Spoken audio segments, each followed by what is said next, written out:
Hello, my name is Hannah, and thank you for listening to my cultural analysis podcast. So, my name is Hannah. I'm currently a senior at Stockton University in Galloway, New Jersey. I'm a biology major, and a lot of my interests include reading, going to the beach because I live in a shore town.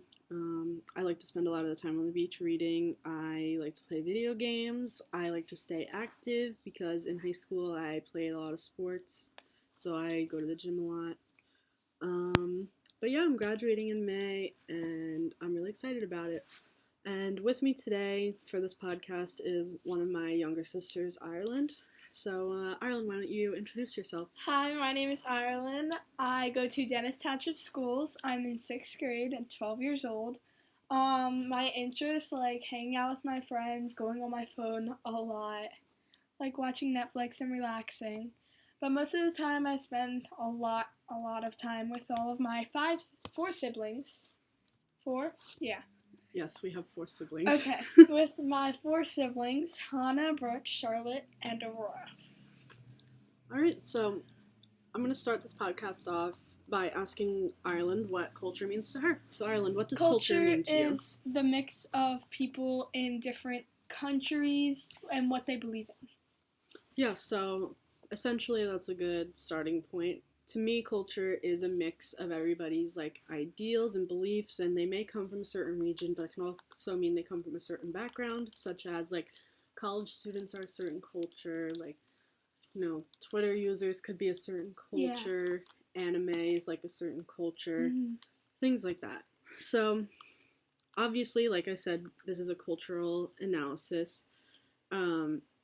And I have some experience in culture. So my mother's side of the family is all Italian, and then my grandmother is from Thailand. So my dad and his side of the family are like a really mixed generation, I would say. So yeah, so like I have a pretty rough idea of culture, and so the topic that we're going to be talking about is culture in America right now and how teenagers specifically use their phones throughout the day and what it means to them. So, the literature that we will be discussing today is called Speech Sounds by Octavia Butler. It falls under the category of contemporary literature and it is a speculative fiction short story. So basically, in Speech Sounds, America is kind of broken down and it's a different kind of society. So there's this disease that goes around that most people contracted, and if you got this disease, you you can't communicate with other people, so they can't understand what you're saying, you can't understand what they're saying, and you can't read or write. So it's really hard for people with this disorder to communicate, and it's become so popular that almost everybody in the country has it. Actually, it's not even a country anymore. It's kind of like desolate because in the story, all of government agencies are gone. There's no police force, and like people just still get around by public transportation. Doesn't really make sense to me, but most government agencies are broken down. So in the story, the people with the disorder are actually the majority, and the people that don't have the disorder are a minority. So they're singled out by the people with the disorder. So the people that don't have the disorder kind of learned to mask that they don't have the disorder, so they don't speak or anything unless they know that it is safe to, such as like with their family or like friends that they know also don't have the disorder. So my spin on this is that when Octavia Butler wrote this story, she kind of wanted to highlight how communication in America is kind of lacking from face-to-face communication. And honestly, like, yeah, I get we're recording a podcast right now, but specifically I wanted to talk about cell phones and how people once lived without them. Like, yeah, I get it's been like 20 years or so, but now we can't go anywhere without them. Cell phones are everywhere, the internet is everywhere, and I think that people's communication skills are lacking because we like to hide behind our phones and type whatever we want, and we don't really have that face-to-face communication that people such as our grandparents might have. So I want to talk about how teens would react if they could not use their cell phones for the day and they basically had no access to any electronics. So I think that teens just wouldn't know what to do with themselves because honestly, in my opinion, Ireland and my younger sisters don't really just go outside to play. So, I just don't think that teens would have a good reaction to being blocked off from cell phones and the internet and other electronics for a day. Like, I'm talking like no TV, no nothing. So, there's no way to get your news. You can only talk to the people that are around you. And yeah. So, Ireland, I wanted to ask you, how would you react if you could not use your cell phone, the TV, internet, anything for a day, and you only had to communicate with the people in our household or our neighbors? Well, most of the time so my daily average on my phone is 7 hours and 48 minutes. See, that's not good because that means I gained 180% since last week. That's actually crazy to me. Out of like, how many hours are you awake in a day on average? So let's think about it. So you wake up at about 6 a.m., right? Mm-hmm.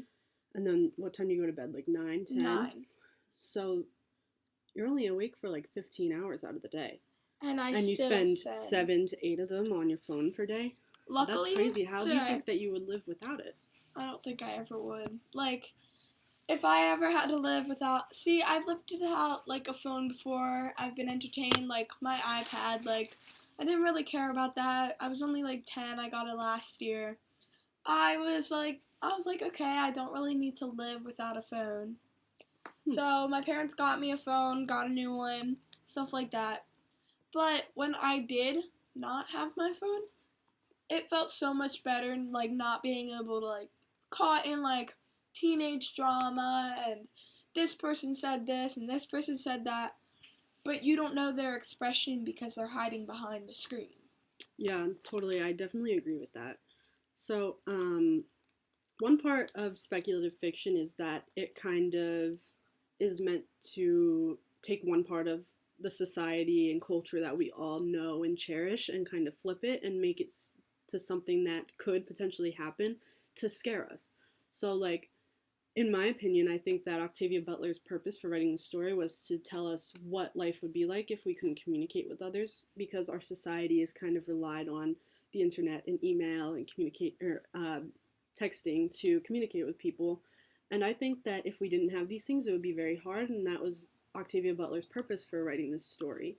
So, I was actually reading another book for another class, and it's called All the Light We Cannot See by Anthony Doerr, I think it's pronounced, and it won the Pulitzer Prize in 2014, and it's one of my favorite books. So I reread it for the other class, and it's about World War II, and I was reading an article about why the author wrote the book, and he actually wrote the book because he noticed that in America we kind of rely solely on cell phones for communication, and he thought of the idea for this book back in 2004, but before the time of iPhones, like, nobody had a smartphone, nobody had an iPad, like, not everybody had access to the internet in their pocket.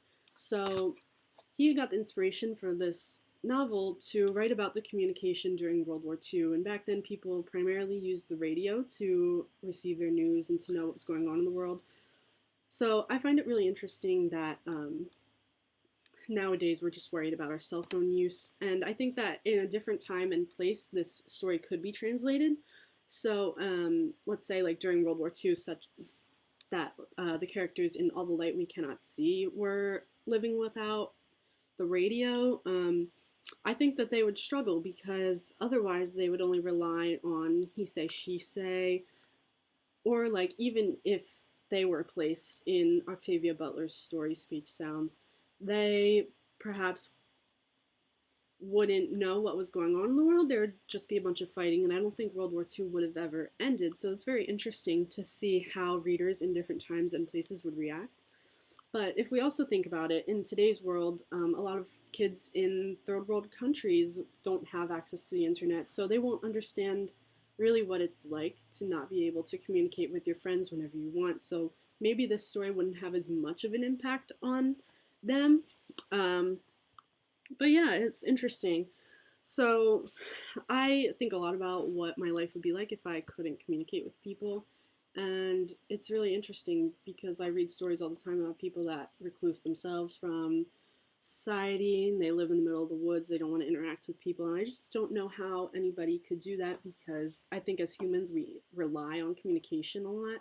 Like, you have to communicate with your doctor, you need to communicate with the cashier at McDonald's, and like things such as that. So, Ireland, do you have any thoughts? Well, like, cell phones didn't help the communication system. I feel like they made it worse because this communicating, like, you couldn't see who was behind the screen. Like, you make an account called No One. They don't know who you are. You can't send pictures or anything, like on a TikTok account. Like, they said that the Chinese is, like, taking over it or something like that. Like, that is because of social networking. And the social networking has probably made everything worse. Like, everybody saying Juice WRLD is not dead. He faked a seizure. Like, stuff like that. Like, Yes, we don't know. miscommunication is always an issue, for sure. Okay, so I'm going to read some statistics, and I want to see what Ireland's reaction to it, because to me, like, these aren't very baffling because I can relate to them, because I'm only 22. I was only a teenager a couple years ago, so I find this really interesting. So in this article by Pew Research Center, they conducted a study, and they found that girls are more likely to use their phones to avoid interaction than boys. Definitely. Do you find that to be true, Ireland? It is very true. When Mrs. Pettit, my homeroom teacher, when she lets us go on our phones during homeroom, most of the girls will be on TikTok, Instagram, Snapchat, and the boys will just have their phones flat down. Yeah, that's very interesting. So do you find that the boys in your class kind of like play with each other? I want to say, like when I was in sixth grade, they interact a lot. Like, yeah.